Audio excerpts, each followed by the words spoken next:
The wonderful thing about J.S. Bach, for me, is the clarity of thought that he wants to put across.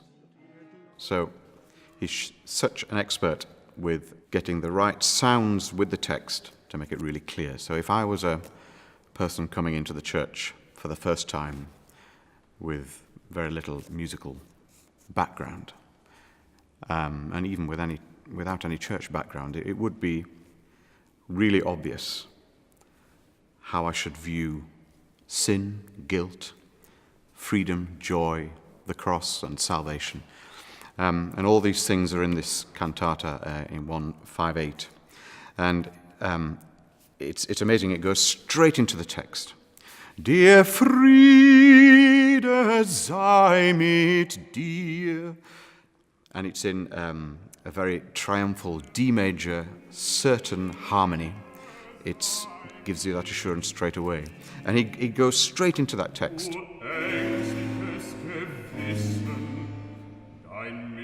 Stehet hier, der hat dein Schuldenbuch und des Gesetzes Fluch verglichen und zerrissen. He uses repetition to make sure. It's der Friede, der Friede, der Friede sei mir, mit mir. Who? With you.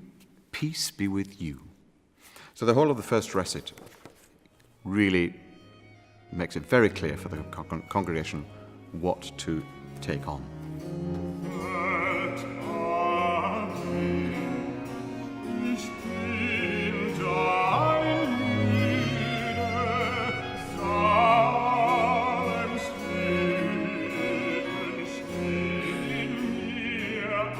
It's Welt ade, ich bin dein Müde.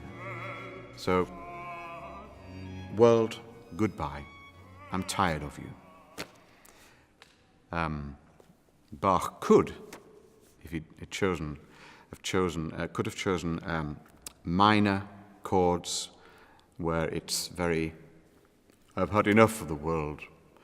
A bit like Ich habe genug, ich habe genug, genug, ich habe genug.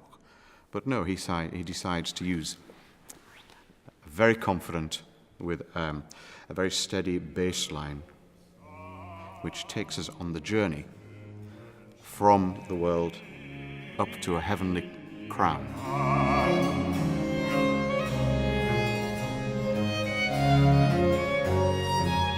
And he uses the violin, which is almost like an angelic heavenly being, playing really quite high in her register. She was saying, the principal violinist was saying that she doesn't use the bottom string at all in this aria, and it's really quite awkward. She thinks maybe it would suit the violin better, the flute better. But no, she's playing very high, and it's encouraging me as an earth dweller to look in the right direction.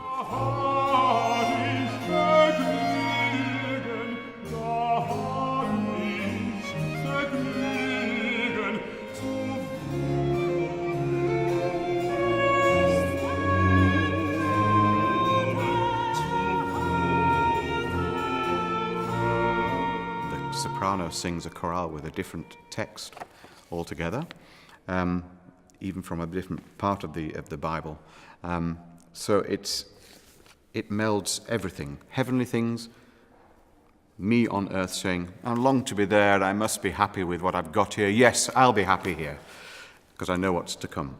And it's remarkable in that he doesn't rush the process, but at the end, you're really, really clear as to which decision to make in that week of living before you go to church for the next sermon, and you're thinking, what else can I get practically out of my Christian life? Bach, you don't need a preacher. Bach and his text, Luther's text, is all there for you.